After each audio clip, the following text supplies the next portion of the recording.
ABC टेलिभिजनको कार्यक्रम ABC वाचमा यहाँहरूलाई हार्दिक स्वागत गर्न चाहन्छु। एबिसी वाचको आजको श्रृङ्खलामा हामी कृषिले नेपाली अर्थतन्त्रमा पारेको प्रभाव र नेपाली अर्थतन्त्रको जगेर्नाका लागि कृषिको भूमिकाको बारेमा कुराकानी गर्न गइरहेका छौँ। र मैले अलिकति यस सन्दर्भमा विषय प्रवेश गर्नुपर्दा के भन्न चाहन्छु भने कोरोना महामारीपछि विश्वव्यापी रूपमा अर्थतन्त्रमा जुन एउटा गम्भीर प्रभाव परेको छ, त्यो गम्भीर प्रभावको असर नेपालका अर्थतन्त्रका केही सूचकहरूमा विशेष गरेर रेमिटेन्समा भयो, पर्यटनमा र उद्योगमा निकै नराम्रोसँगले प्रभाव परेको छ र कृषिमा पनि थोर बहुत प्रभाव परेको छ। यद्यपि आजसम्मको हाम्रो कृषिको स्वरूप निर्वाहमुखी कृषिमै हामी रमेको हुनाले त्यस अवस्थामा लकडाउनले थोरै प्रभाव पारे पनि कृषिमा धेरै प्रभाव भने परिसकेको छैन। यद्यपि अबको अवस्थामा कृषिलाई आत्मनिर्भरताको बाटोमा नलगे मुलुकले कुनै पनि बेला खाद्य सङ्कट भोग्नु पर्ला भन्ने खालको एउटा जुन अवस्था संशय आइरहेको छ, त्यो कुरोलाई मध्यनजर गरेर कृषिका अबका नीतिहरू के हुनुपर्छ, रणनीति के हुनुपर्छ र राज्यको भूमिका अनि सरकारवालाहरूको भूमिका के हुनुपर्छ, यो बारेमा हामी छलफल गर्नेछौँ। र आजको छलफलमा हामीले दुईजना विज्ञहरू निम्ताएका छौँ र म उहाँहरूको परिचय गराउन चाहन्छु।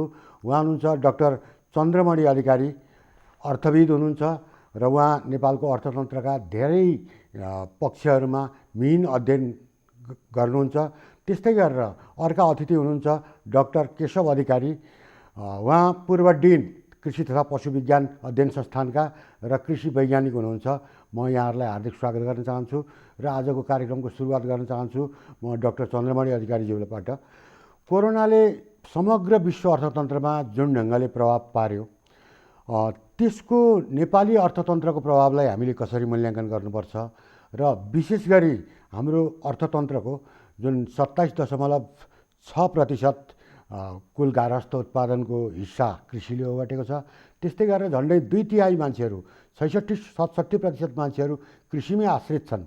यो अवस्थामा चाहिँ कृषिमा परेको प्रभावलाई कसरी मूल्याङ्कन गर्नुहुन्छ? हेर्नुहोस्, अब यहाँले अर्थतन्त्रमा कोरोनाको प्रभावको कुरा पहिला गर्नुभयो। स्वाभाविक ढङ्गले 1990 खास गरी 1980को दशकपछि विश्व चाहिँ यो खुला अर्थतन्त्रमा गयो। खुला अर्थतन्त्रमा गइसकेपछि जुन देशहरू खुला अर्थतन्त्रको हिमायती हुँदै गए, पुराना संरचनाहरू भत्किँदै गए र एउटा के मान्यता लिन थालियो भने कम्पेरेटिभ एडभान्टेजेसको आधारमा, तुलनात्मक लाभको आधारमा आफू क्षेत्र समात्ने हो र आफूले सबै कुरामा हात नहालिकन त्यो क्षेत्रमा मात्रै समातेर हिँड्नुपर्छ भन्ने मान्यता जुन स्थापित हुँदै गयो। तर नेपालको सन्दर्भमा चाहिँ त्यो कुरा लागू हुन सकेन। त्यो किन लागू हुन सकेन भने नेपालले त्यो ठ्याक्कै खुला अर्थतन्त्र, उदार अर्थतन्त्रको सम्पूर्ण पक्षको लागि आधारहरू तयार गरे पनि थिएन।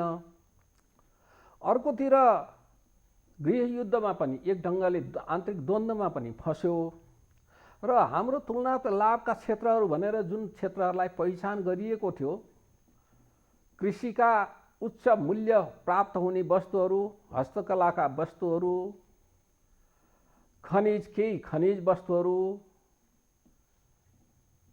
भनेर भनियो, तर त्यो क्षेत्रमा त्यही ढङ्गले लगानी हुन सकेन र हामीले कृषि क्षेत्रलाई जब हामीले सबै कुरालाई बजारमुखी बनाइसकेपछि प्रतिस्पर्धात्मक बनाउनु पर्थ्यो, तर हाम्रो कृषि क्षेत्र चाहिँ त्यो हिजोकै निर्वाहमुखी भयो र त्यो व्यवसायीकरण हुन सकेन।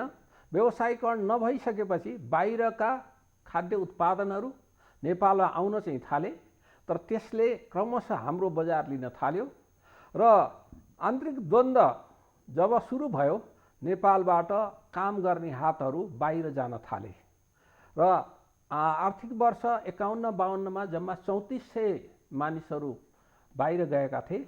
तर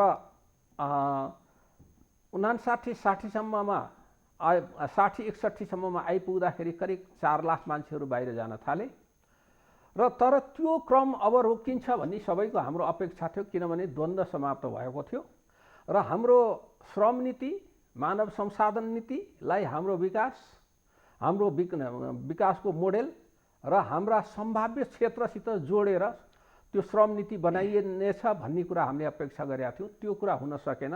हाम्रो मानव संसाधन नीति र श्रम नीति कृषि क्षेत्र अनुकूल र उत्पादनशील क्षेत्र जहाँ चाहिँ हाम्रो नै कच्चा पदार्थ हामीकै प्राप्त हुन्छ, उत्पादनको लागि भूमि पर्याप्त छ, माटो पर्याप्त छ, श्रम हाम्रै प्रयोग गर्न सकिन्छ, परम्परागत सिपलाई आधुनिकीकरण गरेर त्यसलाई सुधार गरेर अगाडि जुन बढाउन सकिन्थ्यो ती कुराहरूलाई हामीले ख्याल गर्न नसक्नाले हाम्रो डोको, डालो, नाम्लो सबै कुरा विस्थापित भए र त्यो ठाउँमा घरका ठेकी, नाम्लादेखि लिएर अनि तपाईँको धनियाँ, भान्सामा प्रयोग गर्ने धनियाँसम्म उत्पादन बाहिरबाट आउन थाल्यो। त्यस कारणले गर्दा हाम्रो अर्थतन्त्र अहिले विश्व अर्थतन्त्र चाहिँ अन्तर्निर्भर अर्थतन्त्रको विकास हुँदै गयो, तर हामी चाहिँ परनिर्भर अर्थतन्त्रको हामीले विकास गरेको हुनाले र विश्वमा अहिले चाहिँ नि कोरोना भाइरसको कारणले गर्दा विश्वको अर्थतन्त्र चरमरायो। अहिले करिब 9.9 रेक्टर स्केलको भूकम्प आएभन्दा बढी चाहिँ नि क्षति भएको छ यो कोरोनाले विश्व अर्थतन्त्रमा। र विश्व अर्थतन्त्रलाई हेर्दाखेरि यो 2019मा चाहिँ 2.9%ले आर्थिक वृद्धि भएको थियो। 2020मा यो नआएको भए 3.4%ले आर्थिक वृद्धि हुन्छ भनेकोमा अन्तर्राष्ट्रिय मुद्रा कोषले केही दिन अगाडि सार्वजनिक गरेको तथ्याङ्कले -3% विश्व खुम्चिन्छ भन्नुको अर्थ के भने 3.5% भइराखेको ठाउँमा, वृद्धि भइराखेको ठाउँमा 3% नकारात्मक हुन्छ भनेको त विश्व अर्थतन्त्र 6%ले खुम्च्यो। हजुर। र विश्वको WHO भनाइले पनि 81% जनशक्ति कामबाट बाहिर गयो। र युरोप विश्वका प्रमुख अर्थतन्त्रका ड्राइभरहरू USA, चीन, युरोपियन युनियन, जापान, इन्डिया समेतका देशहरूलाई हेर्ने हो भने चीन र भारत बाहेक अरू सबै देशको वृद्धि 4देखि 6%सम्म माइनसमा जाने, नकारात्मक हुने स्थिति आयो। र त्यसले गर्दा विश्वको अर्थतन्त्रमा तेलको मूल्य घट्यो। त्यसको फेरि आफ्नो अर्थ राजनीति छ विश्वमा, त्यो राजनीतिसित जोडिन्छ। यी सबै कारणले गर्दा लगानीकर्ताहरू सुनतर्फ गए, स्टक मार्केट कोल्याप्स हुँदै गयो। अनि सुन भनेको त उत्पादनशील क्षेत्र हो र त्यो लास्ट रिजोर्ट भन्छ नि, आफूलाई सुरक्षित गर्ने अन्तिम चाहिँ नि औजार मान्छ कि लगानीकर्ताहरूले सुनलाई। त्यसले गर्दा डलर माग भयो, डलरको मूल्य बढेर गएको छ। हामी सबै कुरा चाहिँ नि आयात गरेर खान्छौँ। हाम्रो यदि निर्यातको पक्ष राम्रो भएको भए त के हुन्थ्यो भने डलर तलको भाउ बढ्दाखेरि हामीलाई फाइदा हुन्छ। त्यो एकातिर छैन भने अघि नै यहाँले भनिसक्नुभयो, पर्यटन क्षेत्र जुन कुल गार्हस्थ्य उत्पादनमा 3% योगदान प्रत्यक्ष हिसाबले हेर्दा, अप्रत्यक्ष हिसाबले हेर्दा निजी क्षेत्रका सम्बन्धित क्षेत्रका उहाँहरूको भनाइअनुसार 11%सम्म योगदान छ भनेर भन्नुहुन्छ। त्यो क्षेत्र चाहिँ अहिले करिब 95% कोल्याप्स भएको अवस्था छ। र वैदेशिक रोजगारबाट हाम्रो अर्थतन्त्रलाई गरिबी न्यूनीकरणलाई पनि सहयोग गरेको। र एउटा चाहिँ नि हाम्रो यहाँ कृषिकै क्षेत्रको विज्ञ पनि हुनुहुन्छ हाम्रो डाक्टर साहब केशव सर, उहाँले पछि भन्नु पनि होला। हाम्रो चाहिँ नि अघि यहाँले पनि पृष्ठभूमिमा भन्नुभएको थियो 67% मान्छे कृषिमा निर्भर छन् भनेर जुन भनिएको थियो, त्यो तथ्याङ्क चाहिँ पुनर्मूल्याङ्कन गर्नुपर्ने बेला भएको थियो। किनभने कृषिमा निर्भर हुनको लागि त कृषिमा काम गरेर उत्पादनमा लागेर हुनु पर्यो। मान्छे सबै चाहिँ 44 लाख मान्छे चाहिँ 10 वर्षमा नै विदेशमा गएका छन् भनेपछि हाम्रो त्यो कृषिमा त्यति श्रम थियो त भन्ने एउटा प्रश्न सिर्जना भइसकेको अवस्था थियो। र तिनीहरूले पठाएको विप्रेषणले गर्दा त्यो वैदेशिक रोजगारबाट प्राप्त आयले हामीलाई गरिबी न्यूनीकरणलाई सहयोग पुर्याएको थियो। मान्छेले शिक्षामा लगानी पनि गरेको थियो, केही उपभोगमा गएको थियो, उपभोगमा गएकोले हाम्रो पैठारी बढाएको थियो, पैठारीले राजस्व बढाउन सहयोग पुर्याएको थियो। त्यो चाहिँ नि एउटा सस्टेनेबल नभए पनि तर यी सबै क्षेत्रहरू यी सबै आयामहरू चरमराएको अवस्था छ र फलस्वरूप साथसाथै उद्योग क्षेत्र चाहिँ नि पूर्ण रूपले बन्द भएको अवस्था छ। अब हामीले राष्ट्रिय गौरवको आयोजना अहिलेको अर्थतन्त्रलाई चलायमान गर्न मान्छेलाई रोजगारी दिन अहिलेको अवस्थामा भोलि अर्थ विकासको आधारको लागि राष्ट्रिय गौरव र अन्य राष्ट्रिय प्राथमिकताका आयोजनाहरू अगाडि बढाइराखेको तिनीहरू पनि रोकिँदाखेरि अब न मान्छे अहिले रोजगारी प्राप्त गरेको छ न चाहिँ भोलिको हाम्रो आधार खडा हुने भयो। यो हिसाबले हाम्रो अर्थतन्त्रमा पनि तपाईँले सरकारले 8.5% वृद्धि गर्छु भनेर भनेको थियो तर अहिले आएर के भने सरकारले नै भनेको विश्व ब्याङ्कले भनेको हेर्दाखेरि एडिबीले भनेको हेर्दा 2.28% अथवा 2.5% जतिको चाहिँ मात्रै भने 8.5% 6% त हामी पनि खुम्चेछौँ। विश्वलेमा जुन खुम्च्यो त्यो खुम्चाइ त त्यो अनुपात त हामी कहाँ पनि खुम्च्यौँ र हाम्रो भारतसितको हाम्रो उ छ चाहिँ नि 2/3 करिब 61 देखि 65% को हाम्रो चाहिँ नि आर्थिक कारोबार छ। भारत पनि यसबाट अछुतो छैन। भारतको पनि आर्थिक वृद्धि दर 1.9% मात्रै हुन्छ भने आयो। अघिल्लो साल 7.5% झन्डै भएको आर्थिक वृद्धि। चीनको अवस्था पनि भारतको 1.5 चीनको 1.9% मात्रै हुने भयो भन्छ तर प्रारम्भिक अनुमान गर्दाखेरि। त्यसकारणले यी सबै क्षेत्र र हामी निर्भर भएका क्षेत्रहरू देशहरू र विषयहरू पनि सबै प्रभावित भएको हुनाले हामीलाई नयाँ चुनौती थपिएका छन् र वैदेशिक रोजगारीबाट एकातिर रकम प्राप्त नहुने त्यसले गर्दा मान्छेको चुलो नबल्ने यहाँ चाहिँ करिब अहिले सबै क्षेत्र गर्दाखेरि पर्यटनदेखि सबै क्षेत्र गर्दा 32 लाखदेखि 35 लाख मान्छेले यहीँ रोजगारी गुमाएको अवस्था छ। त्यसकारणले गर्दा अब हामी सबै ढङ्गले प्रभावित भएका छौँ र जहाँसम्म कृषिको क्षेत्र छ कृषिको क्षेत्रमा अहिले उत्पादन त केही भइराखेको छ तर किसानहरू नोक्सानमा छन्। त्यसलाई हामीले बजारमा ल्याउनलाई त्यो श्रृङ्खला बनाउन सकेका छैनौँ र श्रृङ्खला बनाउन नसकेको हुनाले कृषिमा हाम्रो उहाँ केशव सरले भन्नुहोला कृषि पनि एउटा चेनमा म पनि किसानको छोरो भयो हुनाले सामान्य ज्ञानकै आधार भनेको एउटा श्रृङ्खला हुन्छ। मकै लगायो त्यसपछि धान लगायो त्यसपछि भटमास लगायो यो हुन्छ। एउटा बाली लगाउन सकेन भने त्यो वर्षभरिको उसको चेन खतम हुने हुनाले त्यो अवस्था पनि सिर्जना हुन्छ कि भन्ने अवस्था छ। यो कुरालाई सरकारले अब सम्बोधन गर्ने कुरा मैले गर्नुपर्छ भन्ने मलाई लाग्दछ। धन्यवाद। अलिकति अगाडि जाउँ। म डाक्टर केशव अधिकारीज्यू यहाँलाई विशेष गरेर यहाँ कृषिको विज्ञ हुनुभएको नाताले चाहिँ हामी कहाँ कृषि अलिकति अवहेलनाको अथवा अलिकति हेलाको विषय थियो विगतमा। तपाईँको भन्दा कृषक भन्ने बित्तिकै अलिकति अपहेलित महसुस गर्ने किसिमको चाहिँ अवस्था थियो। तर अहिले यो महामारीभन्दा पछि सबै क्षेत्रबाट अब हाम्रो लाइफलाइन चाहिँ कृषि मात्रै हो है भन्ने कुरा एउटा स्वीकारिएको अवस्था छ। त्यस्तै गरेर कृषि प्रणालीमा सुधार गर्नुपर्छ र कृषिमा रूपान्तरण गरेर भविष्यको बाटो पहिल्याउनुपर्छ। त्यो रूपान्तरण भनेको व्यावसायिक खेती गर्ने अब फेरि त्यही ढङ्गले जाने भन्ने खालको कुरा आइरहेछ। कसरी हेर्नु भएको छ यहाँले अहिलेको अवस्था विशेष गरेर यो महामारीभन्दा पछि कृषि क्षेत्रले भोग्नु परेको र जान खोजेको बाटोलाई कहाँनिरबाट हेर्नु भएको छ? धन्यवाद प्रश्नको लागि। मलाई के लाग्छ भनेदेखि अलिकति यहाँभन्दा केही समय अगाडिसम्म चाहिँ नेपालको जिडिपीलाई मेजर कन्ट्रिब्युटिङ फ्याक्टर चाहिँ कृषि नै थियो होइन। तर अहिलेसम्मको परिस्थितिलाई आकलन गर्दाखेरि के छ भनेदेखि रोजगारी त यसले डोमिनेट गर्छ यही क्षेत्रमै छ अझै पनि। तर जिडिपीको हिसाबले यो मेजर इकोनोमीमा कन्ट्रिब्युटिङ फ्याक्टर होइन अहिले कृषि नेपालको। त्यसैले कृषि प्रधान देश भन्नलाई चाहिँ हिचकिचाउनु पर्ने अवस्था चाहिँ छ अहिले। यो चाहिँ हो ध्रुव सत्य कुरा हो।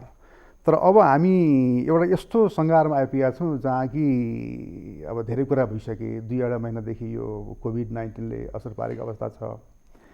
हामी धेरैले निहालिसक्यौँ यसलाई एनालाइसिस गरिसक्यौँ होइन। अबको परिस्थितिलाई निहाल्दाखेरि एउटा सेफ ल्यान्डिङ भनेको यो अवस्थामा जनताको रोग भोग शोकको चाहिँ एउटा निदानको पहिलो उपचार भनेको कृषि नै हो। हामी कृषिमा फर्किनुपर्छ भन्ने कुरो आत्मसात गरेको छ अहिले राज्यले चाहिँ यो प्रतिबद्धि भएको छ। र कृषिमा आउनु चाहिँ हाम्रो पहिलो प्राथमिकता भने हामी कृषिका वैज्ञानिकहरूले पनि यसलाई ठम्ब्याएका छौँ। हुन त हामीले पहिलेदेखि भन्दै आएको कृषिलाई नै हामीले मजबुतीकरण गर्नुपर्छ भन्ने कुराहरू। अब के छ भन्नुलाई भनेदेखि कृषिमा हामीले ब्याक हुने भनेको कस्तो भनेदेखि यसलाई अब ओभरनाइट यसमा कुनै जादुको हिसाबले प्रोडक्टिभिटी होइन उत्पादकत्व चाहिने 2 टनको 4 टन 10 टन हुन्छ भन्ने हिसाबले जान सकिँदैन। यसले टाइम लिने कुरा, किनभने जहिले पनि तपाईँको उब्जनी बढाउने भन्ने कुराहरू धेरै चाहिँ इनपुट्सहरूमा डिपेन्ड गर्छ होइन, र त्यो रिसर्चमा डिपेन्ड गर्छ, त्यो फाइन्डिङ्सलाई टेस्टिङ गर्नुपर्ने हुन्छ, त्यसपछि गएर लार्ज स्केलबाट त्यसलाई भ्यालिडेट गर्नुपर्ने अवस्था हुन्छ। त्यो नगरिकन ग्रेट रिस्कमा चाहिँ हामीले कुनै पनि टुललाई चाहिँ किसानको अगाडि लान सक्दैनौँ। त्यसले गर्दाखेरिमा के छ भन्नु होला भनेदेखि हाम्रो अहिलेको जुन कृषि प्रणालीमा जे लुपहरू छ नि, जहाँबाट हामीले कमसेकम पनि चाहिँ यो लुपहोलहरू चाहिने क्षेत्रहरू फिल गरेर होइन हामीले यसलाई चाहिँ कमसेकम चाहिँ पहिलो फर्स्ट स्टेपमा अहिले भुखमरीबाट जनतालाई बचाउने पहिलो कुरो चाहिँ हामीले आइडेन्टिफाई गर्नु पर्यो कि हाम्रो चाहिँ यसबाट आक्रान्त चाहिने कम्युनिटी को हो त, यसको चाहिँ कुन चाहिँ वर्ग चाहिने नेपालमा तपाईँको सबभन्दा बढी चाहिने एफेक्टेड छ, त्यसलाई कृषिले कसरी सहयोग गर्न सक्छ, अब त्यसलाई भुखमरीबाट बचाउने कसरी भन्ने यो एउटा कृषिको मात्रै विषय नभइकन होल सामाजिक र पोलिटिकल विषय पनि जोडिएको छ यसमा चाहिँ है। र अब हामीले कृषिमा जाँदै गर्दाखेरि मैले तपाईँको प्रश्नको जवाफ मैले यसरी दिन चाहन्छु कि थप कुरा भन्दाखेरि म विश्वविद्यालयमा पढाएको मान्छे, म खास गरेर माटो विज्ञानको विद्वता मसँग छ, माटो विज्ञानको मान्छे हो। कुनै पनि खेतीपातीको लागि, यो जातको लागि या विभिन्न किसिमको बालीको लागि चाहिँ मल कति हाल्नुपर्छ, पानी कति दिने आदि कुराहरू मैले हेर्छु। यो माटो राम्रो छ छैन आदि कुराहरू के को लागि भन्ने कुराहरू त्यो मेरो विशेषता हो, मैले पढेको विषय त्यो हो। म के भन्छु भनेदेखि हामीसँग प्रचुर मात्रामा हाम्रा सम्भावनाहरू छन् अगाडि कृषिलाई उब्जनी बढाउने। त्यसमा सरकारको चाहिने एकदमै चाहिने जद्दोजहद चाहिँ ध्यान पुग्नु पर्यो। त्यसमा अब आउने बजेटमा सरकारले बजेटलाई एकदमै प्राथमिकता साथ राख्न सक्नु पर्यो। होइन भने सरकारले कमिट गरेको देखिँदैन, मेरो बुझाइमा पहिलो बुझाइ। किनभने किसानले त गर्न चाहन्छ, धेरै कुराको अभाव छ उसलाई होइन, उब्जनी गर्नलाई के चाहियो भन्ने कुरा त हामीलाई थाहा छ। उसलाई जमिन चाहियो, स्रोत चाहियो, श्रम चाहियो, लेबर क्यापिटल चाहियो होइन। यो सबै चिजको व्यवस्था गर्नलाई हिजोको चाहिने छाक टार्ने मात्रै हिसाबले पनि त भएन नि अब त होइन। हामीले देशमा प्रक्षेपण गर्न सक्नु पर्यो। हामी बलियो आधार के त नेक्स्ट 2 इयर्समा 5 इयर्समा हाम्रो कृषि कहाँ पुग्छ त अहिलेको अवस्थाले। यदि इन्डियाले चाहिँ हाम्रो 80-90% इकोनोमी त्यहाँ डिपेन्ड गर्थ्यो भनेदेखि, सबै पैसा त्यहाँ जान्थ्यो भनेदेखि देशको हो अर्थतन्त्रको, अब त्यो रोकिन्छ भने अब देशले चाहिँ के उब्जनीमा हामी फोकस गर्ने त नेक्स्ट फ्यु इयर्सलाई भन्ने किसिमको सर्ट टर्म मोडलिङ खोइ त, प्रोजेक्सन खोइ त। साइन्टिस्टहरू इन्भल्भ हुनु पर्यो यसमा। पहिलो कुरो चाहिँ हेर्नुहोस्, कृषि विज्ञहरूलाई सरकारले, विश्वविद्यालयहरूलाई सरकारले यसलाई चाहिँ राखेर एउटा बहसको विषय तुरुन्तै थाल्नुपर्ने हुन्छ मेरो बुझाइमा चाहिँ है। र अब अहिले कृषि मन्त्रालयको मैले वेबसाइटबाट अथवा अरू मिडियाहरूबाट मैले केही खबर पाएको छु। जस्तै अब केही चाहिँ उहाँले रणनीति के अरे अगाडि सार्नु भएको छ। जस्तै अब कृषकलाई हामीले चाहिँ नि अब यो के अरे भन्छ इनपुट्समा अनुदान दिने होइन, चाहिने मलजल आदि कुराहरू भए। त्यस्तो गरेर अब कृषकलाई अब कम पैसामा कम ब्याजमा चाहिँ लोन प्रवाह गर्ने होइन। त्यस्तै गरेर पशु र कृषिको उत्पादनलाई चाहिँ बिमा इन्स्योर गर्ने होइन, क्षतिपूर्ति गरिदिने भन्नेदेखि लिएर कृषिको क्षेत्रमा कृषकको चाहिँ घर दैलोमा यो कृषि प्राविधिकहरूलाई पनि पुर्याउने, जसरी चाहिँ पुर्याउने।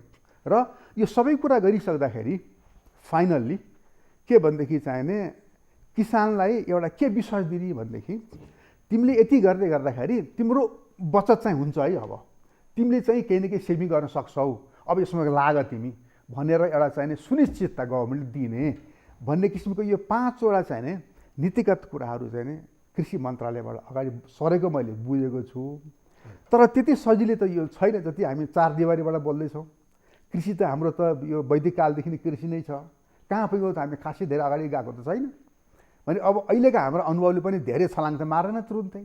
तर के भनेदेखि चाहिँ गर्न सक्ने कुरामा हामी लाग्नु पर्यो भन्ने कुरा हो है। धन्यवाद। म सरसँग अब त्यसको व्यावहारिक पक्ष जुन छ नि त्यसलाई कसरी एक्जिक्युट गर्ने, राम्रो कुरा त राम्रो छन्, त्यो हिजो पनि त्यही कुरा थिए, नयाँ कुरा त छैन, तर ठिक कुरो पनि हो। फेरि अब यो कुरालाई एक्जिक्युट गर्ने कसरी, त्यसको वर्किङ गाइडलाइन्सहरू आउनु पऱ्यो नि। अब यसरी जानुपर्छ भन्ने किसिमको व्यावहारिक गाइडलाइन्सहरू अगाडि बढ्नुपर्छ, ताकि अलिकति एउटा काम गर्ने एउटा अलिकति चाहिँ एउटा बाटो चाहिँ देखिन्छ अगाडि। त्यो रोड म्याप चाहिँ बनेको छैन। धन्यवाद सर। म फेरि चन्द्रमाडी सरसँग आउन चाहन्छु। जस्तो सरले लिबरल इकोनोमीका कुरा गर्नुभयो, 1990 पछि नेपाल लगायत धेरैवटा देशहरूले उदार अर्थतन्त्र भनेर स्वीकारे र त्यस अन्तर्गत कतिपय कुराहरू राम्रा पनि भयो होला, तर कृषिले चाहिँ हुर्मत मात्रै पायो। किन हुर्मत पायो भने मल बिउ बिजनदेखि लिएर सम्पूर्ण कुराहरू चाहिँ आयात गर्नुपर्ने मुलुक कहाँ पुग्यो भन्दा धान चामल निर्यात कम्पनी जस्ता स्वदेशी उद्योग के अरे कम्पनीहरू बन्द भएर त्यो चाहिँ अब निर्यात गर्ने होइन कि आयात गर्ने चाहिँ अवस्थामा पुग्यो र 200 कृषि वस्तुहरू अहिले आयात हुन्छन्।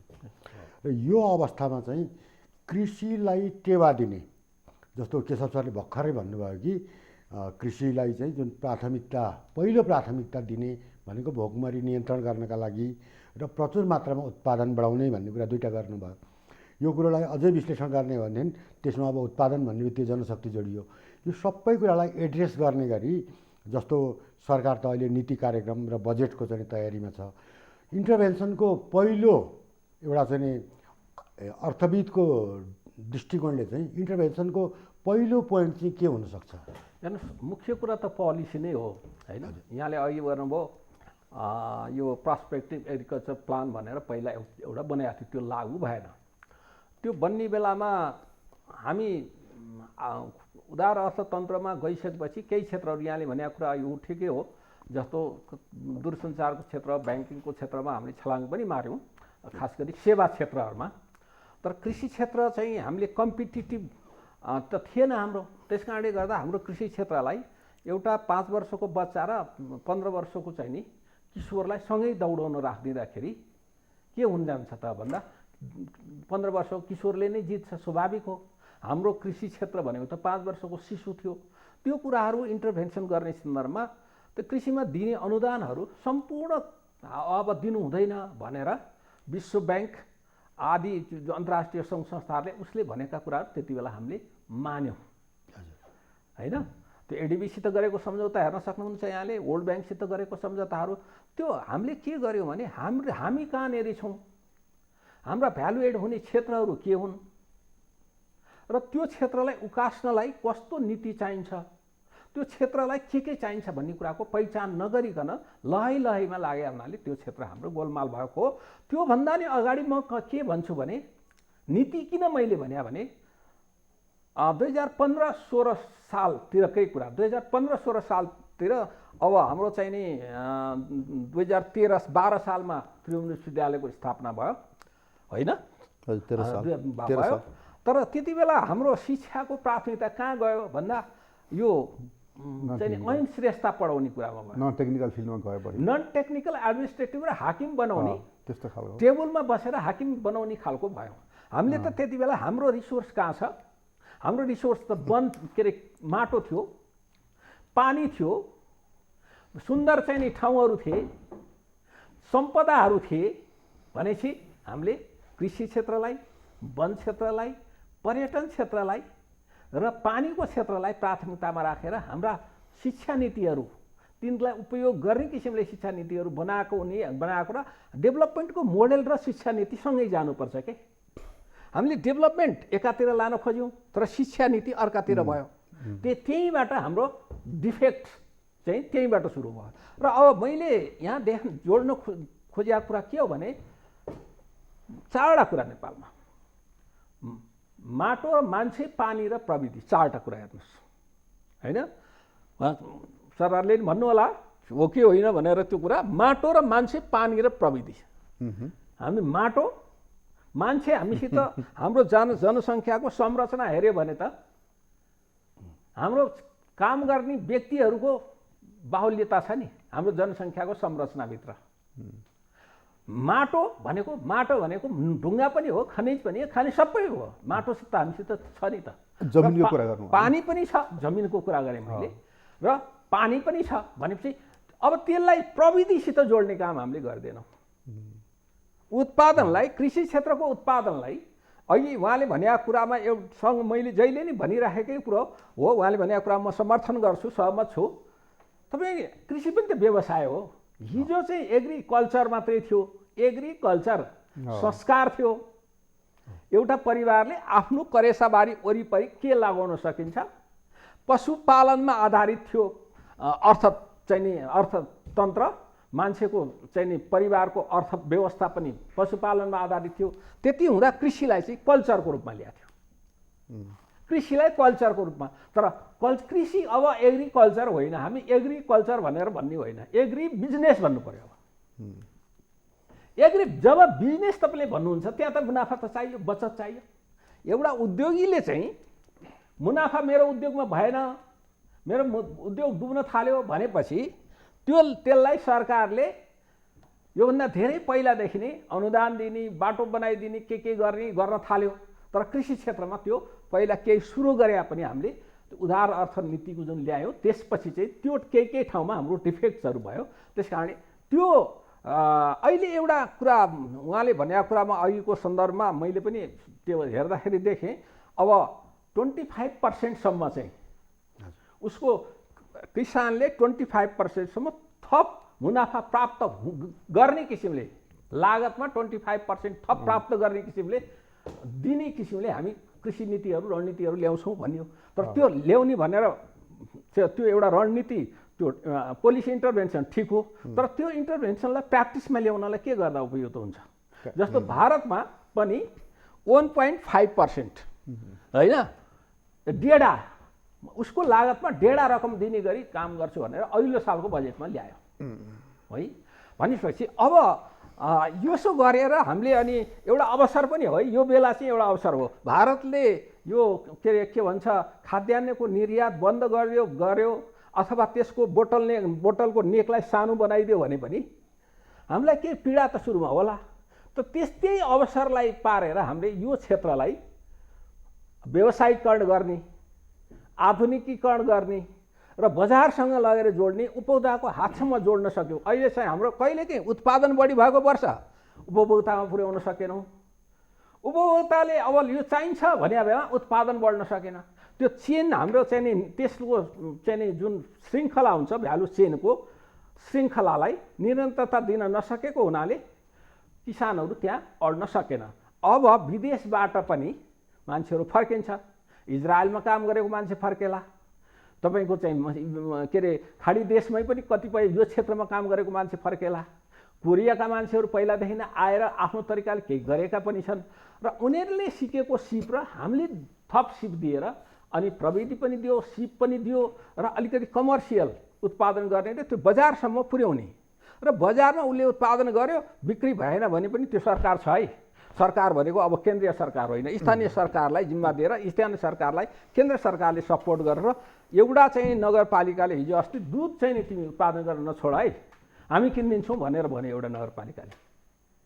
त्यो एकचोटि भन्न त भने त्यो निरन्तरता दिन सक्छ सक्दैन, त्यो अप्ठ्यारो पर्या बेला मिल्क होलिडे हुनुपर्ने अवस्था आउँछै आउँदैन भने यो किसिमले पोलिसीमा इन्टरभेन्सनको आवश्यकता छ। यो अवसर पनि हो। र अघि नै मैले भने कृषिका सबै क्षेत्रहरू बाँझो हुँदै गए अनि कुलगारिस्थ उत्पादनमा कृषिको योगदान 42%बाट 49% होइन, 49 सालमा त 49% थियो नि, घटेर 27मा आयो।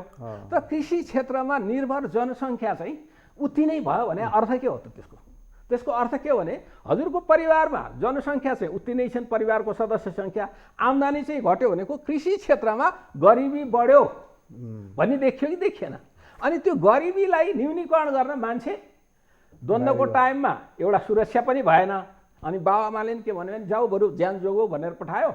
यहाँ चाहिँ नि राज्य पनि थिएन अनि मान्छे बाहिर गयो। त्यो बाहिर गएपछि बाहिर जाने क्रम, कोही देखासिखीमा गए, कोही आवश्यकता परेर गए, विभिन्न ढङ्गले गइसकेपछि त्यसलाई नेपालमै रिटेन गर्ने किसिमको एउटा education policy, human resource development policy र लेबर पोलिसी र एग्रिकल्चर, यो एग्रिकल्चरलाई इन्डस्ट्रियलाइजेसनमा लैजाने पोलिसीको बिचको अन्तर सम्बन्ध कायम गर्ने किसिमले अब चाहिँ एक्सर्साइज गर्नुपर्छ भन्ने मलाई लाग्छ। अलिकति अगाडि जाउँ फेरि। अब सरले अघि एउटा कुरा चाहिँ एकदमै कन्क्लुजनकै रूपमा के भनिदिनु भयो भने यो महामारीले एउटा सेफ ल्यान्डिङ दियो, त्यो चाहिँ कृषिलाई चाहिँ मेन स्ट्रिमिङ गर्ने कुरामा चाहिँ सेफ ल्यान्डिङ दियो भन्ने कुरा भन्नुभयो। तर त्यही क्रममा अर्को कुरो के पनि भन्नुभयो भन्दा जस्तो केही लुप होलहरू छन् है, ती नसुधारेसम्म केही पनि हुँदैन भनेर भन्नुभयो। ती लुप होल के हुन् एउटा कुरा, र दोस्रो कुरो चाहिँ जस्तो हामी कहाँ चाहिँ रिसर्चका लागि र डेभलपमेन्टका लागि R&D को बजेट भनेको चाहिँ 1% भन्दा पनि धेरै तल हुन्छ, एउटा पार्ट। दोस्रो नार्क जस्ता संस्थाहरू जहाँ चाहिँ 1200-1400 जतिको दरबन्दीको बिचमा 100-200 मान्छेहरू मात्रै छन् र तिनीहरू पनि के छन् भन्दा स्वदेशमा नटिक्ने अवस्था छ। अब यो चाहिँ के हो भन्दा इन्टेलिजेन्सिया अथवा टेक्निसियन जुन प्राज्ञिक जगतबाट आउने मान्छेहरू र कृषि बिचको सम्बन्ध जोड्न हामी कहीँ कतै चुकिरहेछौँ, केले त्यस्तो भइरहेछ?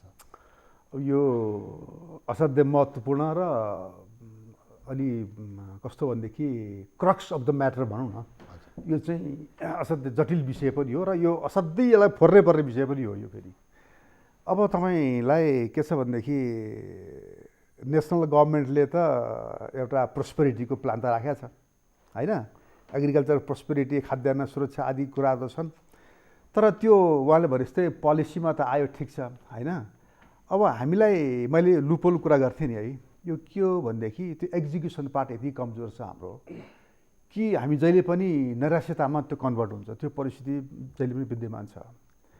एउटा इक्जाम्पल तपाईँको नेपाल सरकारले स्थानीय निकायहरूमा कृषि विज्ञान केन्द्र भन्ने राखेको छ। 753वटै तपाईँको इलाका स्थानीय तहहरू छ होइन, पालिकाहरूमा 753वटा चाहिँ पालिकाहरूमा कृषि विज्ञान केन्द्र भनेको छ, कृषि ज्ञान केन्द्र होइन, कृषि ज्ञान केन्द्र भनेको छ। कृषि ज्ञान केन्द्रमा कृषिको विज्ञ हेर्नुहुन्छ भने अहिले तपाईँले एउटा मान्छे पाउन गाह्रो छ, त्यो पनि साइकलमा कता पुगेको छ थाहा छैन। यो चाहिँ भयावह अवस्था। अब कृषि त्यो क्षेत्रमा कृषिको चाहिँ अलिकति सरसल्लाह दिने, टेक्निकल नोहाउ दिने एउटा त्यहाँ त हुनुपर्ने नि एउटा म्यान पावर। दरबन्दी त तपाईँले अलि बुझ्नुहुन्छ भनेदेखि ओभर 6000 कृषि विज्ञहरूको दरबन्दी अहिले खाली छ, पूर्ति गरेको छैन सरकारले। ओभर 6000 मैले जाने बुझेअनुसार, यो एक्ज्याक्ट सङ्ख्या होइन होला होइन, मेबी अराउन्ड 8000 जान सक्छ। यो दरबन्दी किन पूर्ति नगरे? पहिलो प्रश्न यो सरकारलाई। यो कृषि विज्ञहरू बजारमा बसिरहने, बाहिर पनि अब कृषिमा दखल भएका मान्छेहरू पनि फर्किरहेछन्। अब हामीलाई यो चिजलाई कसरी युज गर्ने एउटा अवसर रूप लिनु पऱ्यो नि त अब यसलाई त होइन। त्यसले गर्दाखेरिमा यो स्थानीय तहमा सरकारका आफ्नै पनि म्यान पावर पुग्दैनन् भनेदेखि अब त्यो स्थानीय क्षेत्रमा कृषिको समृद्धिको कुराकानी गरेर कसरी हामी अगाडि बढ्छौँ? मैले के भन्छु भने एउटा त्यो पाटो चाहिँ कमजोर छ, सरकारको दरबन्दी छ, मान्छे छैन, सायद पैसा कहाँ कता गएको छ, त्यो खर्च भएको छ होला, त्यहाँ खर्च गर्नु पऱ्यो पैसा सरकारले चाहिँ कृषिको वैज्ञानिकहरूमा दरबन्दी पूर्ति गरेर। दोस्रो कुरो म के भन्छु भने विश्वविद्यालयमा काम गरेको हिसाबले म एउटा के जोड्न चाहन्छु भनेदेखि यतिखेर हामीसँग चाहिँ यति धेरै जस्तो गाउँमा के हुन्छ, अब एउटा भैँसीले पाडापाडी पाउनेवाला छ भनेदेखि त्यसको के अरे स्मुथ डेलिभरी गराउने उपाय छैन। त्यसले बच्चा कस्तो दिने, कस्तो दुध दिने भन्ने कुरो त रिस्कमा छ नि त। सरकार लकडाउन भनेको छ, अब त्यो कुन चाहिँ भेटनेरी डक्टर गएर त्यहाँ त्यो पाडापाडी निकाल्छ? यो त समस्या ठुलो छ नि त होइन। अब मलसल हाल्न पाएको छैन, पानी हाल्न पाएको छैन, कृषि विज्ञ छैन, त्यो किसानले कसरी मल हाल्ने? चाहिएको बेला मल दिन सकेन भने तपाईँको टेक्नोलोजी त के अर्थ रहेर गफ गरेर? चाहिएको बेला मल कहिले आएको छैन होइन। हाम्रो नेपालमा किसानले टाइमलिनेस भन्छौँ कि हामी, समयमा मल जल नपाएपछि, कीटनाशक औषध नपाएपछि, बिउ नपाएपछि त्यो उब्जनी त आधा घट्यो नि। त्यस विषयमा हामीले कहाँनिर ध्यान दियौँ होइन सर? समयमा चाहिने इनपुट्सको व्यवस्थापन त्यो पहिलो कुरो हो, त्यो चिज चाहिँ छैन होइन। त्यसको विकल्प के हुनसक्छ? ठिक छ, हिजो इन्डियाबाट आउँथ्यो, अब नआउला मानौँ होइन, अब घटेर आउला अरे, त्यसको कम्पेन्सेसन पोलिसी के त? हामी त्यहाँ जानु पऱ्यो। किसानले चाहिँ मलजल भएन भने त हिजो दिने गरेको मल दिएन भने त किसानले गरेको उब्जनीबाट त आधा पनि हुँदैन, घटेर जान्छ। हामीले टेक्नोलोजी के लगाउने? मल छैन भने पानी हालेर पनि उब्जनी बढ्दैन। हेर्नुहोस्, त्यो दुइटैको सिनर्जिस्टिक इफेक्ट हुन्छ उब्जनीमा होइन। त्यसले गर्दाखेरिमा यो चिज चाहिँ अब हामी युनिभर्सिटीमा प्रशस्त ग्रेजुएटहरू छन्, भेटनरी ग्रेजुएटहरू छन्, यिनलाई पनि गाउँ गाउँमा बसेको छ नि, अहिले घरबाट बसिरहेको छ नि, यिनलाई पनि त सरकारले मोबिलाइज गरेका छन्। आफ्नो एरियामा चाहिँ स्थानीय सरकारले ती भेटनरीका डाक्टरहरू हाम्रो केटाहरू विद्यार्थीहरूलाई युज गर्न सक्छ नि त। अहिले रेस्क्यु गर्ने यो टाइम हो नि त। भेटनरी पढेका 5 वर्ष भेटनरी साइन्स पढेका विद्यार्थीहरूलाई गाउँ गाउँमा घर घरमा छन्, तिनी हरेक इकाइमा त छन्, हजारौँको सङ्ख्यामा छन् हाम्रो विद्यार्थीहरू। हेर्नुहोस् होइन, कृषिका विद्यार्थीहरू छन्, ग्रेजुएट गरेका विद्यार्थी छन्, मास्टर्स पढ्दै गरेका विद्यार्थीहरू छन्। किसानले मल हाल्नु पऱ्यो भनेदेखि चाहिँ तपाईँको रिकमेन्डेसन डोज कति हो त, उसलाई त हिसाब गरिदिनु पर्ने होला। सरकारको त कृषिमा त गाउँमा त खासै इन्फिल्ट्रेसन छैन, यो मैले यसरी बुझिरहेको छु। लेस देन 10% हो तपाईँको हेर्नु। नार्क भनेको त कहाँ छ भनेदेखि नार्क भने या त खोल्टारमा छ, या रिसर्च सेन्टरमा छ, या तपाईँको विभिन्न ठाउँमा रिसर्च सेन्टरहरू जुन स्टेसनहरू छन् त्यहाँ छ। किसान भएको ठाउँमा त बिउबिजन केही पुगेको छ, तर किसानलाई मर्कै छ, गाह्रै छ, धेरै ग्याप छ। तिनलाई अब सहयोग गर्ने हाम्रो समय आएको छ। केही नबनिकन पहिलो प्राथमिकतामा हामी त्यताबाट लाग्नुपर्ने हुन्छ। अब अहिले मैले देखेको अर्को चाहिँ च्यालेन्ज हामीलाई के छ भनेदेखि, म त अब खास गरेर माटो विज्ञानको मान्छे भएको हुनाले मैले त्यो पनि विषय अलिकति यहाँ कोट्याउनु पर्ने जस्तो लाग्थ्यो। अब हामी मान्छेको हेल्थको कुरा गरिरहेछौँ भनेदेखि हाम्रो सम्पूर्ण खाद्यान्नहरू गाईबस्तुहरूको चरण गर्ने ठाउँदेखि लिएर तिनले पाउने खाने पिउने भोजन जे छ, झारपातहरूदेखि लिएर सबै कुराहरू जमिनबाट आउने हो होइन। त्यो जमिनको हामी सोइल हेल्थ भन्छौँ क्या। सोइल हेल्थलाई हामीले चाहिँ अब विचार पुर्याउनु पऱ्यो। हाम्रो माटो पनि अब जस्तो भाइरस त माटोमा पनि छ। 1 ग्राम माटोमा तपाईँको 1 बिलियनभन्दा बढी भाइरस हुनसक्छ। 1 ग्राम माटोमा, हजुरलाई मैले अहिले भन्दैछु होइन, 1 ग्राम माटोमा 1 बिलियन नम्बर अफ भाइरसेसहरू हुनसक्छ सङ्ख्याको हिसाबले होइन। तर सबैले हानिकारक छ भन्ने होइन, त्यहाँ कहीँ बेनिफिसियल भाइरसहरू पनि छ।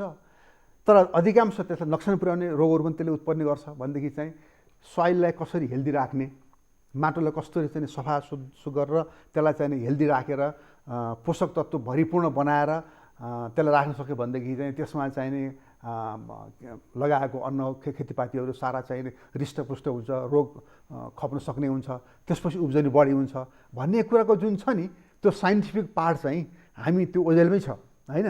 त्यतिर नजाउँ अहिले, त्यति त्यो चाहिँ वैज्ञानिक पार्टहरू, तर त्यो पनि त्यत्तिकै महत्त्वपूर्ण विषय हो। रिसर्च हुन सकेको छैन देशमा, भएको रिसर्चको जुन टेक्नोलोजीको पनि ट्रान्सफर किसानको लेभलमा प्रचार प्रसार जुन ढङ्गले हुनुपर्ने थियो त्यो हुन सकेको छैन होइन। फेरि पनि जोड्छु, यो म्यान पावर ग्रासरुट लेभलमा पुगेको छैन, सरकारको एकदम अभाव छ। त्यसले गर्दाखेरिमा दरबन्दी सरकारले चाँडेभन्दा चाँडै ग्रासरुट लेभलमा पुर्याएर अनि त्यसपछि गरी किसानलाई सहयोग गर्ने इमर्जेन्सी रेस्क्युमा जानुपर्ने एउटा बाध्यता छ। अर्को विदेशबाट फर्किँदै गरेका नेपालीहरूलाई डिल गर्ने भन्ने कुरो पनि सहज छैन। ती सबै कृषि ब्याकग्राउन्डबाट त गए, उहाँले भने जस्तै हिजो हामी सबै कृषकै छोराछोरी थियौँ, तर ऊ अहिले ठुलो भएर आउँछ विदेशबाट के गरे उसले, अब कुनै फ्याक्ट्रीमा काम गऱ्यो होला होइन। अब भन्दैछौँ हामीले विभिन्न किसिमका कम्पनीमा काम गरेर आएको छ उसले, कृषिमा उसको चाहिँ मोडालिटी मन छैन उसको, के सिक्यो अब देख्दै नदेखाएको कुरो सिकेर आइरहेछ। केही मान्छे कृषिको फ्याक्ट्रीमा काम गरे होलान्, गाई चराएर होलान्, भेडा बाख्रा फ्याक्ट्रीमा काम गरे होलान् होइन। त्यो यो चाहिँ नि अब यो टनलिङ कृषिमा काम गरेर आयो होलान्, इजरायलबाट आउँदैछन्, ठिक छ। त्यो त त्यसलाई चाहिँ नि एउटा चाहिँ के भनेदेखि तिनीहरूलाई एउटा क्लासिफिकेसन वर्गीकरण गरेर त्यो कस्तो कस्तो मान्छे आउँदैछ होइन, त्यसलाई वर्गीकरण गरेर कृषिमा चाख भएका कति हुन् त्यस्ता व्यक्तिहरूलाई हामीले कसरी राहत दिएर त्यही कृषिमा फर्काउने। आफ्नो घर त जान्छ त्यो मान्छे होइन, तिनीहरूलाई सहकारी कोअपरेटिभ्स मार्फत हुन्छ या कुन चाहिँ उसबाट हुन्छ, तिनीहरूलाई चाहिँ एक्टिभेट गराउने, कृषि फिल्डमा इन्भल्भ गराउने होइन। र यो चाहिँ जुन सरकारको नीति आएको छ 5 बुँदे होइन, त्यसलाई चाहिँ तिनीहरूसँग बसेर यो चिजलाई इम्प्लिमेन्ट गर्नुपर्छ, उनका टेक्नोलोजी यहाँ लगाउनुपर्छ भन्दै गर्दाखेरि एउटा महत्त्वपूर्ण कुरो के छोड्नुहुन्न भनेदेखि अहिले अवस्थालाई मलाई दिमागमा आइरहेको छ। यो नेपालमा हाम्रो कृषि आयोग के अरे कृषक आयोग भन्ने छ, राष्ट्रिय कृषक आयोग भन्ने पनि छ नेपाल, किसान आयोग राष्ट्रिय किसान आयोग भन्ने कृषक होइन किसान आयोग भन्ने छ। अनि नेपालमा राष्ट्रिय सिँचाइ आयोग पनि छ होइन सर, राष्ट्रिय कृषक सिँचाइ आयोग उपभोक्ता समूह भन्ने समूह छ। यस्ता समूहहरू छन्, कृषकका राष्ट्रिय स्तरका आयोगहरू छन्। यी कृषकका समूहहरूलाई हामीले छायामा पार्न हुँदैन। यतिखेर तिनीहरूमा व्यापक यो ग्रासरुट लेभलदेखि लिएर नीतिगतसम्मका विषयहरूमा अनुभवको चाहिने कमी छैन। तिनलाई हाम्रो नीतिसँग जोडेर, हाम्रो विद्यार्थीहरूसँग, किसानसँग जोडेर अबको रणनीति बनाउँदाखेरि एकदम सही ढङ्गबाट अगाडि जान सकिन्छ भन्ने मलाई लाग्छ। धन्यवाद सर। अब चन्द्रमणि सरसँग आउँछु म, हामी समय पनि धेरै छैन। सरले उठाउनु भएको कुरो जस्तो कृषि जुन एग्रिकल्चर एउटा संस्कार अथवा सभ्यतालाई चाहिँ उद्योगमा बदल्ने अवसर भन्नुभयो सरले। तर अब हाम्रै उदाहरण हेर्ने हो भने, हाम्रो विकासको उदाहरण हेर्ने हो भने अलिकति कता कता नमिल्दो देखिन्छ। दोस्रो विश्वयुद्धपछि सबै जापान लगायत अथवा युरोपका सबै मुलुकहरू चाहिँ कृषिबाट उद्योगमा गए र बिस्तारै धेरै पछि मात्रै उनीहरू सेवामा आए। तर हामीले त के गर्यौँ भन्दा 49 सालतिरको 49% जिडिपीलाई चाहिँ अब त्यो पनि मनसुन राम्रो भएको बेलामा 26-27% हुने गरेर कृषिलाई चाहिँ घटायौँ। तर बिचको ठाउँ चाहिँ त्यो भ्याकेन्ट चाहिँ सेवा क्षेत्रले लियो। सेवाले त्यति रोजगारी पनि दिँदैन र सेवाले चाहिँ निश्चित एउटा वर्गलाई धनी मात्रै बनाउँछ। सेवा त सहयोगी क्षेत्र हो। त्यो भएको कारणले गर्दा अब त्यो उद्योगमा जाने, जुन सरले भन्नुभयो उद्योगमा जाने उपाय के, अब त्यसमा अर्को एउटा पार्ट चाहिँ जस्तो अब एग्रो फरेस्ट्रीको माध्यम हुनसक्छ अथवा के हुनसक्छ त उद्योगमा जानको लागि।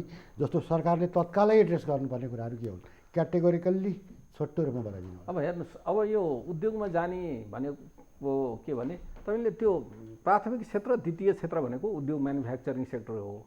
अब तपाईँको कृषिमा उत्पादनै भएन भने कृषिमा आधारित उद्योग कहाँ हुन्छ? त्यस कारण त पहिला चाहिँ उत्पादनमै जोड दिनु पर्यो र उत्पादनलाई बजारसम्म पुर्याउँदाखेरि र खालको वस्तु बजारसम्म पुर्याउने कति हुँदो रहेछ र त्यसलाई औद्योगिक वस्तुमा परिणत गरेर त्यसको स्थान परिवर्तन गरेर रूप परिवर्तन गरेर स्वाद परिवर्तन गरेर लानुपर्ने कति रहेछ भन्ने कुराको आकलन हुनुपर्छ। र त्यसो हुँदाखेरि तपाईँले राइस मिलहरू, नेपालका थुप्रै राइस मिलहरू बन्द भए होइन, यहाँ चाहिँ नि त्यो किन बन्द भए भन्दा कम्पिटिटिभ उनीहरू हुन सकेनन्। त्यसै गरी चाहिँ नि हामी कतिपय अचार पनि बाहिरबाट ल्याएर किनेर खाने अवस्था छ। जाम जेली चाहिँ नि हामी बाहिरबाट ल्याएर किनेर खान्छौँ भनेपछि अब ती कुराहरू त यहाँ उत्पादन त गर्न सकिन्छ नि। तर उत्पादन गर्दाखेरि के हुनु पर्यो भने अब सुरुका दिनमा बिजनेस स्टार्टअप भन्ने कुरा ठुलो कुरा हो। मान्छेले के हुन्छ भने उद्योग सुरु गरिसकेपछि संसारमा अहिले एउटा के ट्रेन्ड देखिएको छ भने यहाँले पनि भन्नु हो सेवा क्षेत्रले अकुपाई बढी गर्यो भने संसारमा के भयो भने तपाईँले फोर्ब्स पत्रिकाले 2200 चान्जुन विश्वका धनी बिलियनरहरूको लिस्ट निकाल्छ। त्यो लिस्टमा सबभन्दा बढी धनी को छ त? गाफाका मान्छेहरू छन्। गाफा भनेको गुगल चलाउने, अमेजन चलाउने होइन, फेसबुकको चाहिँ नि संसार उदेखि लिएर उनीहरू पो छन् त। इन्फर्मेसन टेक्नोलोजीमा गएका, रियल इस्टेटमा गएका मान्छेहरू धनी भए। दोस्रोमा गएर अलिकति ठुला मोटर कम्पनीहरूका मान्छे भए। तर किसान त फोर्ब्स पत्रिकाको माथिल्लो उसमा त गएन। त्यो ट्रेन्ड त तलदेखि माथिसम्म सबै छ नि, विश्वमै पनि छ, नेपालमै पनि छ। कारण के हो भने यहाँको तपाईँको सेवा उद्योग गर्यो अथवा व्यापार गर्यो भने भोलिपल्ट आज ल्यायो 24 घन्टामा पैसा बेचेपछि आफ्नो क्षमता अनुसार बजारको अनुकूल 2 रुपियाँमा ल्याएको चेर 4 रुपियाँ भइहाल्दो रहेछ। उद्योग लगायो भने चाहिँ 3 महिनाको 1.5 महिना 2 महिना प्रोसेसिङ गरेर त्यो बजार पुर्याउँदा लाग्दो रहेछ। किसानी काम गर्दा त 6 महिना त कमसेकम पनि लाग्दो रहेछ। भनेपछि त्यसको त्यो समायोजन भएन कि। अनि कृषि क्षेत्रबाट मान्छे सबै पलायन भयो। तर आखिर खानेकुरा त किसानले नै उत्पादन गरेको कुरा खाने हो या त त्यो काँक्रो बजारबाट ल्याउँदैको काँक्रो खाने हो अथवा त्यो गहुँ ल्याएर पिठो पिनेर रोटी बनाएर अथवा त्यसको परिकार बनाएर खाने हो। भनेपछि त्यो क्षेत्रमा त्यसलाई औद्योगिकरण गर्न सक्ने क्षेत्रहरू के हो, के छन् भनेर त्यो क्षेत्र पहिचान गरेर त्यो क्षेत्रलाई तपाईँको बिजनेस स्टार्ट अप गर्दाखेरिको पुँजीको विषयमा, प्रविधिको विषयमा, त्यसरी जनशक्तिलाई त्यहाँ अब जनशक्ति हिजोको जस्तो कुटो कोदालो दिएर डोको नाम्लो दिएर तिमी किसान गरेर ल्याऊ पैसा लिएर जाऊ भनेर त अब त काम गर्दैन। अब एउटा थ्रेसरै किनेर ल्यायो भने त्यो थ्रेसर 10 कट्ठा भए मान्छेले थ्रेसर किनेर ल्यायो भने उसको लगानीको त लगानी त उठ्दैन नि। भनेपछि त्यसलाई एउटा सामूहिक खेती अथवा कन्ट्र्याक्ट फार्मिङ गरेर अनि त्यसले गर्दाखेरिको त्यो टेक्नोलोजीको त्यो मेसिन्सको पूर्ण उपयोग भएर ऊ पनि घाटामा नजाने, उसले त्यहाँबाट केही फाइदा हुने स्थिति के भयो हुनसक्छ भन्ने किसिमले अलि मिहिन ढङ्गले अघि हाम्रो केशव सरले भनेको कुरामा हेर्दाखेरि जो जनशक्तिकै कुरा हेर्दा चाहिँ सामान्य कुरा त्यो चाहिँ कृषि भेटनरीहरूलाई पठाइदेऊ या हो भन्यो। त्यो बहुतै महत्त्वपूर्ण कुराहरू नि। यसमा के हुँदो रहेछ भने सरकारले नीति बनाउँछ, कार्यक्रम पनि ल्याउँछ, दिन्छु पनि भन्छ, तर के हुँदो रहेछ भने खास असली रियल चाहिँ नि किसान छ नि जो काम गर्छ उसलाई एक नम्बर मात्र त्यो नीति के आयो भने नै थाहा हुँदैन। दोस्रो नीति आयो भने थाहा पायो भने त्यो नीतिभित्र त्यो कार्यक्रमभित्र पाउने कुरा के हो भन्ने कुरा थाहा हुँदैन। बल्ल पाइन्छ भन्ने थाहा पायो, कहाँ पाइन्छ भन्ने कुरा थाहा हुँदैन, कहाँ पाइन्छ भन्ने थाहा पायो भने कसरी पाइने भन्ने कुरा थाहा हुँदैन। त्यस कारणले गर्दा त्यो नीतिलाई ल्याएर अन्तिममा त्यो किसानले त्यो कुरा प्राप्त गर्ने खालको चाहिँ नि मेकानिजम तयार गर्नुपर्छ। सङ्घीय संरचनामा हामी गएका छौँ, यो विषयमा चाहिँ केन्द्रीय सरकारले केन्द्रीय नीति बनाएर चाहिँ नि फन्डिङको व्यवस्था गरेर स्थानीय तहको क्यापेसिटी डेभलपमेन्ट गर्यो र स्थानीय तहभित्रका अघि भने जस्तो उद्योग विकास केन्द्र अथवा इकाइ बनाएर भइराखेको छ। त्यहाँ स्वरोजगार इकाइ भनेको चाहिँ तथ्याङ्क सङ्कलन गर्ने इकाइ बनाएर राखेको छ। कृषि के अरे उद्यम केन्द्र भनेर राखेको छ। तिनीहरूकै बिचमा पनि अहिले तालमेल भएको छैन। भनेपछि त्यो कृषि त्यो जनशक्तिको सूचना लिनेले त्यो किसान खेतीमा कुन कुन विषय पढेका मान्छे त्यो गाउँपालिका नगरपालिकाभित्र कति रहेछ भन्ने त्यो कुरा कृषि उद्यम केन्द्रलाई थाहा हुनु पर्यो, जानकारी दिएर कृषि उद्यम केन्द्रले अनि त्यसपछि त्यसलाई कहाँ परिचालन गर्न सक्छ भन्ने कुरा त्यो प्रशासनलाई दरबन्दी खडा गर्नुपर्ने हो कि घन्ट्याकमा गराउनु पर्ने हो कि त्यहाँ लगाएर काम गर्दाखेरि बजारको उसको मूल्य कति छ, मान्छे बजारमा प्राइभेट सेक्टरमा काम गर्दा र त्यहाँ गएर काम गर्दाको उसमा पक्कै पनि तुलना गर्छ। यो अलि हेर्दाखेरि चाहिँ सानो विषय, तर मेन ढङ्गले गएर हामी कहाँ अब पैसाको कुरा चाहिँ के भएको छ भने पछिल्ला दिनमा कृषिमा बजेट बढ्या छ, नबढेको नि होइन, तर खर्चै भएको छैन क्या। र कृषि मन्त्रालयलाई मैले नजिकबाट हेरेको छु। कृषि मन्त्रालय यो कृषि सम्बन्धी परियोजनाको निर्माण गर्ने सिद्धान्तमा कार्यक्रम बनाउने विषयमा चाहिँ त्यति दक्ष देखिनँ म। एउटा कुनै उपसचिव सहसचिवलाई यो प्रोजेक्ट चाहियो भने त्यो प्रोजेक्ट बनाइदिन्छ। ठुला ठुला मेगा प्रोजेक्टहरू खाद्य सुरक्षा सम्बन्धी 19 जिल्लामा लागू भएको त्यसको प्रोजेक्ट इम्प्लिमेन्टेसन प्लान बनाइदिनु भनेर मनै लाएर बनाइदिएको। अहिले अर्को एउटा छ पशु सेक्टरमा चाहिँ नि लाइभ स्टकको सेक्टरमा 80 मिलियन डलरको चाहिँ विश्व ब्याङ्कले दिएको छ। त्यसमा पनि इम्प्लिमेन्टेसनमा जाँदा यसरी जाने भनेर गएको, तर त्यो कुरा दस्तावेजहरू जहाँ छ त्यहीँ थन्केर बस्छन्, त्यो दस्तावेजहरू कार्यान्वयनमा जाँदैनन्। त्यस कारण हामी कहाँ नीतिमा पनि डिफेक्ट र भएको नीतिको कार्यान्वयन गर्ने पनि डिफेक्ट र त्यसलाई कार्यान्वयन भएर कहाँनिर अप्ठ्यारो पर्यो भनेर त्यसको अनुगमन र मूल्याङ्कन गरेर त्यसको सही ढङ्गको सूचना फेरि नीति बनाउने ठाउँमा कार्यान्वयन गर्ने ठाउँमा दिने कुरामा पनि डिफेक्ट भएको हुनाले अहिलेको स्थिति आएको हो। त्यस कारणले बजारसँग मात्रै जोड्नुपर्छ, बजारसँग नजोडिकन त कृषि उत्पादन हामी गराउँछौँ भनेर मात्रै चाहिँ हुँदैन। धन्यवाद सर। अब अन्तिममा म केशव सरसँग जान चाहन्छु। जस्तो चन्द्रमणि सरले पनि केशव सरले पनि दुवैजनाले जोड दिनुभयो कृषि मन्त्रालय र त्यसका सर्टेन लुपहोल्सको बारेमा। तर यथार्थमा कृषि मन्त्रालय एक्लै मात्रै कृषिका लागि जिम्मेदार नहुँदो रहेछ। उदाहरणको लागि भन्ने हो भने पूर्वी तराईमा जति धान उत्पादन हुन्छ त्यसको अधिकांश धान चाहिँ भारततर्फ जान्छ। थोरै बढी मूल्य दिन्छन् र किसानसँगै आइपुग्छन् किन्ने मान्छेहरू र भारततर्फ जान्छ, अवैध रूपमा जान्छ। तर त्यही धान पछि हामी किनेर यता लिएर आउँछौँ, त्यही धान या त्योभन्दा कम गुणस्तरको धान। त्यो नियन्त्रण गर्नको लागि कृषि मन्त्रालयको बसमा हुँदो रहेछ, त्यहाँ गृह मन्त्रालय चाहिँदो रहेछ। अब गुणस्तर जाँच्नुपर्ने कुरो आयो, त्यहाँ अर्को उद्योग या चाहिँ वाणिज्य मन्त्रालय चाहिँदो रहेछ। अन्तर मन्त्रालयीय जुन एउटा समन्वय हुनुपर्ने हो त्यो पार्टमा चाहिँ हामी एकदमै कमजोर रहेछौँ। एउटा समस्या त्यो देखिएको छ।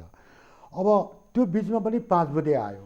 अहिलेका समस्याहरू एड्रेस गर्नको लागि सैद्धान्तिक हिसाबले भन्ने हो भने मन्त्रीज्यूले कार्ययोजनाको रूपमा ल्याउनु भएको 5 बुँदेले एड्रेस त गर्छ, तर त्यो 5 बुँदेले एड्रेस कतिखेर गर्न सक्दैन भने त्यो कृषि मन्त्रालयको टेरिटोरीभन्दा बाहिर काम गर्नुपर्ने स्थितिमा काम गर्न सक्दैन।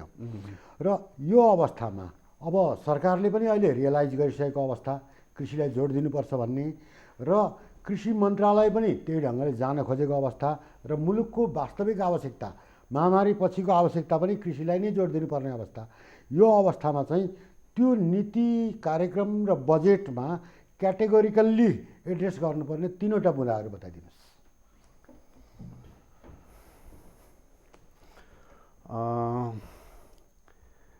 अहिले मेरो बुझाइमा यसलाई समराइज गर्न त्यति सहज त भएन नै। ती सबै उति नै महत्त्वपूर्ण देखिन्छन् ती बुदाहरू चाहिँ। कुनै पनि बुदा एक आपसमा अन्तर्निहित र महत्त्वपूर्ण र चाहिँ बुदागत रूपमा असाध्यै महत्त्वपूर्ण र धेरै विचार गरेर वर्कआउट गरेर बनाएको बुदाहरू हुन् ती चाहिँ, मेरो बुझाइमा जहाँसम्म छ होइन। अब एउटा के छ भनेदेखि इन्सुरेन्स, कृषि र पशुपन्छीतर्फको इन्सुरेन्सको विषयलाई त्यो किसानको बचतको सुनिश्चितता भन्ने विषयलाई गाभ्न सकिन्छ। यदि इन्स्योर गऱ्यो भनेदेखि त बचत त भयो त उसको होइन, नोक्सान भएन भने त उसलाई बचत त भयो नि त होइन। हो, यो चाहिँ दुईवटा विषय चाहिँ कम्बाइन भएर आउन सक्छ है।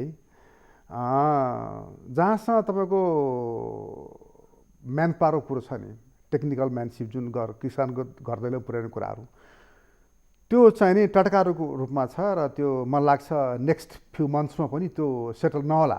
त्यसको आफ्नो प्रक्रियाहरू छन्, जो पार्टी मान्छे राख्न सकिँदैन तुरुन्तै भन्ने बित्तिकै होइन।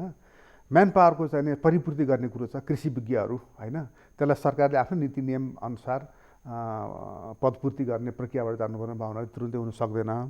त त्यसको पनि केही वैकल्पिक उपायहरू सरकारले सोच्नुपर्ने हुन्छ, तर त्यो जरुरी छ। यदि त्यो भएन भनेदेखि अब फेडरल के यो रिजनल लेभलको चाहिँ प्रदेश लेभलले पनि त्यो सपोर्ट गर्न सक्छ त्यसमा चाहिँ सुरुको अवस्थामा चाहिँ होइन। त्यो कुरा हो र मलाई जस्तो लाग्छ हजुरले भनेको कुरामा जोड दिने गर्दा हामीले असाध्यै चाहिने अहिले ध्यान दिनुपर्ने कुराहरू किसानको घर दैलोमा उब्जनी भएका तर काठमाडौँसम्म नआइपुगेका, त्यहाँको लोकल गाउँघरदेखि लिएर त्यहाँको हाट बजारसम्म आउन नसकेको होइन, अब ठुलो बजारसम्म त्यहीँको रिजनल मार्केटमा आउन सकेको, यो कुरालाई ब्रेक कसरी गर्नुहुन्छ? त्यो प्रोडक्सन मात्र त होइन नि त, यो त सप्लाई डिस्ट्रिब्युसनको पाटो पनि त हामीले हेर्नु पऱ्यो नि। चेन्ज त फुड चेन त्यसरी जान्छ नि। उब्जनी त गरिरहेको छ। अस्ति मैले टेलिभिजन यस्तो चाहिने बम्पर क्रपहरू छ, म चाहिँ नोक्सानमा जाने भए मेरो यो चिज चाहिँ नि अब अहिले कसले किनिदिन्छ, अहिले मैले यसलाई चाहिँ गाई बस्तुलाई खुवाउनु पर्ने भयो भनिरहेको छ। त्यसलाई चाहिने लोकल मार्केटसम्म जोड्ने कसले त? यो त जवाफ चाहियो त उनीहरूलाई, किसानलाई। त्यो चाहिँ जरुरी थियो। त्यो हुने बित्तिकै पनि त त्यो आफ्नो क्षेत्रगत हिसाबले पनि त भुखमरी त टर्छ नि।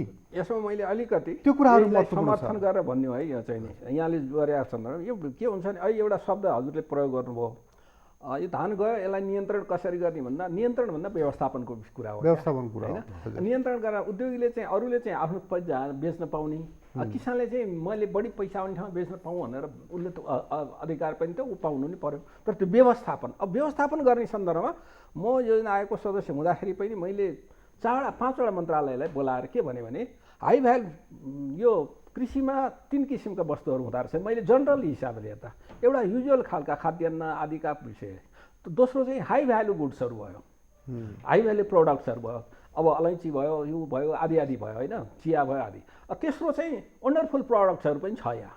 वन्डरफुल प्रडक्ट्स किन भने एउटा चाहिँ रुद्राक्षको एउटा दाना बेच्यो भने कुनै 16 लाख आउँछ भन्छ होइन। बुद्ध चित्त भन्ने आएको थियो, यार्सा गुम्बा आदि, यो वन्डरफुल प्रडक्ट्स। अब वन्डरफुल प्रडक्टसम्म भन्दा मैले के भने 4वटा मन्त्रालयले बोलाएर अब त्यो कुराको रुद्राक्ष धेरै पैसामा बिक्री हुन्छ भने त्यो मान्छेले किन्नुको कारण के हो?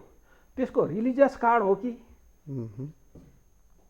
त्यसको मेडिकल कारण हो कि अथवा अन्य केही चमत्कारिक कारण छ? एक। दोस्रो कुरा त्यसको बजार कहाँ छ? त्यो बजार बढ्दो छ कि घट्दो छ?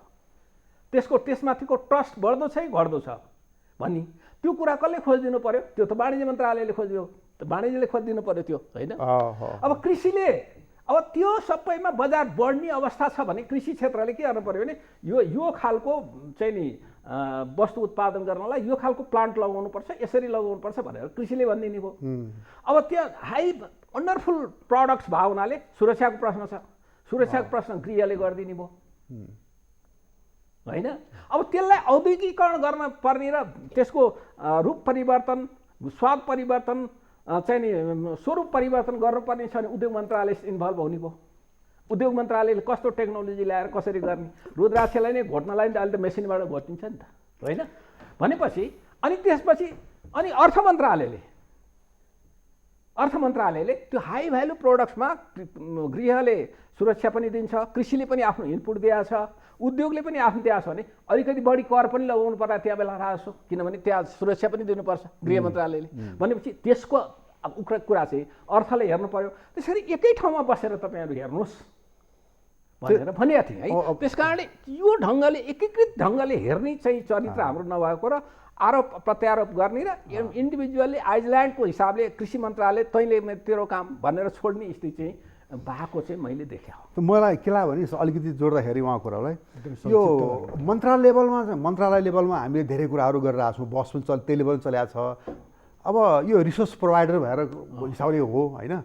अदरवाइज तपाईँको अहिले हामीले गर्नुपर्ने कुरो चाहिँ स्थानीय स्तरमा पालिका लेभलमा यसको बहसलाई गर्माउने, चर्काउने, छलफल गर्ने रणनीति निकाल्ने त्यहाँबाट हो। म त्यो भन्छु कि एक्टरहरू त त्यहाँ छन् नि हाम्रा त होइन। किसान पनि त्यहीँ नै छन्, स्थानीय सरकार पनि त्यहीँ छन्, स्थानीय नेता त्यहाँ व्यवस्थापन मिलाउने मान्छेहरू पनि त्यहीँ छन्, व्यापारी पनि त्यहीँ छन् होइन। खरिद बिक्री त्यहीँ हुन्छ होइन, उब्जनी त्यहाँ हुन्छ। अब मलजलदेखि लिएर यावत कुराहरू चाहिँ त्यहीँ नै उपलब्ध गराउने हो भनेदेखि त्यहाँको मान्छेहरूलाई राखेर स्थानीय सरकारले छलफल गर्ने र यो गर्नुपर्छ भनेर तिनलाई नै इन्भल्भ गराएर यो चाहिँ प्लान डेभलप गर्नुपर्छ भन्ने मैले बुझ्छु। अब यहाँ सरकारले के गर्छ भनेर चाहिँ स्थानीय स्तर चाहिँ सुनिरहेको चाहिँ हेरिरहेको चाहिँ परिरहेको हुन्छ होइन। अनि त्यसपछि भन्छ गाउँको मेयरले अब यो चाहिँ अब हाम्रो चाहिने प्रान्तले प्रदेशले गर्दैछ भनिदिन्छ। अनि नगरपालिकाको त भूमिका देखिँदैन। अनि कहिले चाहिँ त्यो तपाईँ उब्जनीको कामहरू अगाडि बढ्छ। त्यसले गर्दाखेरिमा स्थानीय स्तरलाई यी सब कुराहरूलाई एउटा सेन्टरमा राखेर अहिले चाहिँ बस अगाडि बढाउनुपर्छ। मेरो बुझाइ चाहिँ त्यो हो। धन्यवाद। आज दुईजना विज्ञहरूसँग हामीले कृषि प्रणाली विशेष गरेर कोरोना महामारी पछि अवसरको रूपमा कृषि क्षेत्र जुन ढङ्गले अगाडि बढेको छ त्योसँग रहेर त्यो सन्दर्भमा कृषि प्रणाली र कृषि प्रणालीको रूपान्तरण र भविष्यको बाटोको बारेमा हामीले छलफल गऱ्यौँ र त्योसँग सम्बन्धित सङ्क्रमणकालीन र दीर्घकालीन रणनीति र ती रणनीति अँगाल्न सरकारले लिनुपर्ने बाटो, सरकारले लिनुपर्ने जुन नीति तथा कार्यक्रम या बजेटबाट एड्रेस गर्ने कुरो छ ती कुराहरूबारे छलफल गऱ्यौँ र म यहाँहरू दुवैलाई धन्यवाद दिन चाहन्छु र एबिसी वाचको यो आजको श्रृङ्खलाबाट म बिदा हुन चाहन्छु। भोलि अर्को विषयमा हामी प्रस्तुत हुनेछौँ। धन्यवाद। धन्यवाद।